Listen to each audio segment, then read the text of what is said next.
En la primera lectura de hoy del libro de la sabiduría, que es uno de los últimos libros en escribirse antes de Jesucristo, los judíos se encontraban dispersos por el mundo, por el Imperio Romano, y la mayoría vivía en grupos pequeños, aislados, con apuros económicos y excluidos, aunque permanecían fieles a Dios.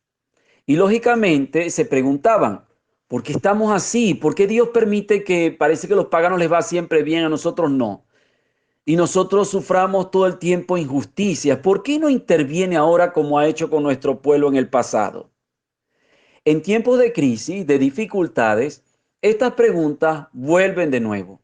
Sobre todo, y pasa precisamente en estos momentos, los más frágiles, los que no cuentan, los que no pueden, sufren con mayor intensidad y experimentan la injusticia de los que tienen en su mano el poder.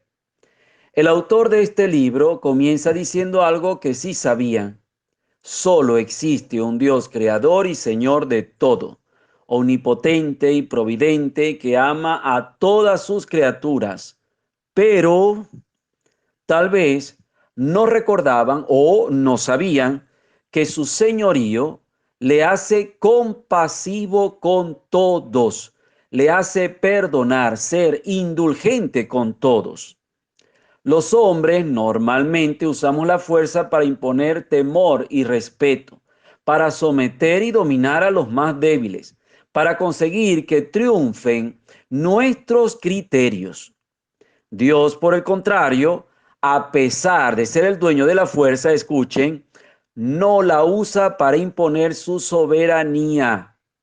No recurre a castigos ni a la venganza, sino que se muestra con todos, también con los malvados, manso y comprensivo. Y eso nosotros no lo soportamos. Quiere enseñar a su pueblo que el justo debe ser humano y amar a los hombres, a pesar de que actúen de modo inaceptable y rechazable. Ningún hombre es despreciable. Todos merecen ser amados y esperar su arrepentimiento. Esto está, pero a años luz de nuestra mentalidad. Dios no quiere la muerte del pecador, no quiere la muerte del malvado, sino que se convierta de su conducta y viva, nos dice el profeta Ezequiel en el capítulo 18, versículo 23. Por eso deja siempre la puerta abierta, siempre a la posibilidad del arrepentimiento. Nosotros no sabemos todavía ni queremos ser así. Por eso, en la segunda lectura de San Pablo a los Romanos, capítulo 8, versículos del 26 al 27, nos dice que no sabemos orar como conviene. ¿Por qué? Porque nos resistimos a ser como Cristo, a lo que acabo de hablar anteriormente, ya que nuestra educación en el hogar tilda a las personas que son como Él de tontas, estúpidas. Gracias a Dios que el Espíritu Santo acude en ayuda de nuestra debilidad e intercede por nosotros. En el Evangelio de hoy, capítulo 13, del 24 al 43, encontramos tres parábolas con las que Jesús nos habla del misterio del reino. El domingo pasado se nos hablaba de la semilla del trigo y de la disposición del corazón para acoger dicha semilla. Hoy se nos dice que también hay otra semilla introducida por el mal en el mundo, que es la de la cizaña. Ambas crecen juntas en el mismo campo y no siempre es fácil distinguirlas. Eso tiene una dimensión global en la historia en la que vemos cómo bien y mal coexisten y no siempre es fácil una separación radical, pero también puede hacer referencia a cada uno de nosotros, ¿ah? En quienes podemos encontrar un deseo de servir a Cristo y de servir según el Evangelio, al mismo tiempo que notamos comportamientos contrarios a lo que Jesús nos enseña, en ti y en mí. Es una parábola en la que se nos exhorta a la paciencia. Jesús no minimiza la presencia de lo negativo, para nada, es muy consciente de lo que hay, pero sí que advierte sobre la tentación de querer erradicar totalmente el mal y por eso causar un mal mayor, que es el de arrancar el trigo al intentar eliminar la cizaña. Tentación tuya y mía de todos los días, sobre todo en el hogar, que se puede dar en relación con los demás o respecto de uno mismo. Pero el Evangelio deja clara una cosa y es que Dios solo es responsable del bien. Escuchen, solo Dios es responsable del bien que hay en el mundo, no del mal. La cizaña ha sido sembrada por el enemigo, lo dice bien claro. Es el signo inequívoco de que en la historia, además de la providencia divina, intervienen otros factores interesantes que distorsionan y dificultan las cosas. Es el misterio de la iniquidad y del pecado.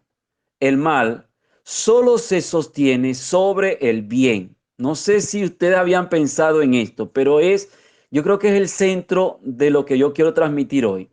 El mal solo se sostiene sobre el bien, en el que actúa como un parásito y es causa de sufrimiento para muchos.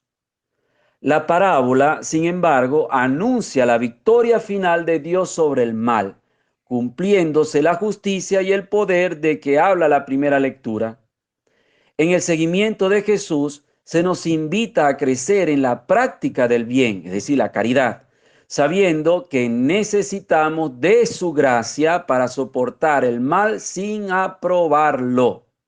De hecho, nos impulsa a abrirnos a la gracia y a descubrir que sin Él, sin el Señor, nada podemos hacer, nada. En Jesús aprendemos la mansedumbre. Él nos ha mostrado la forma de vencer el mal con el ofrecimiento de su propia vida en la cruz. Las otras dos parábolas, las del grano de mostaza y la de la levadura, también nos hablan de esa forma paradójica que tiene Dios de actuar. Nos hacen pensar en el misterio de la humillación de Jesús, siendo Dios, se hizo hombre, y también en cómo va desarrollando su designio de salvación de forma eficaz, aunque muchísimas veces parezca que no sucede absolutamente nada. A veces nos gustaría que quedara de manifiesto todo lo que realizamos con nuestras obras, pero muchas veces la santidad va operando en el silencio, en lo oculto.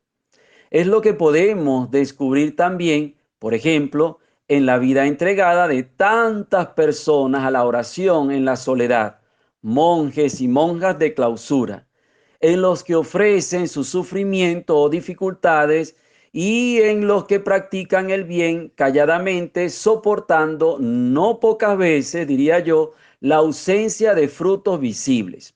Pienso en los cónyuges que siguen amando sin ver que su consorte no responde al bien con el bien. Pero Dios, hermanos, va actuando. Descansemos en Él.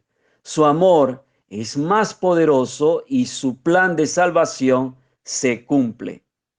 Que tengan un feliz domingo. Soy el Padre Valmiro y que Dios me los bendiga en el nombre del Padre, del Hijo y del Espíritu Santo. Amén.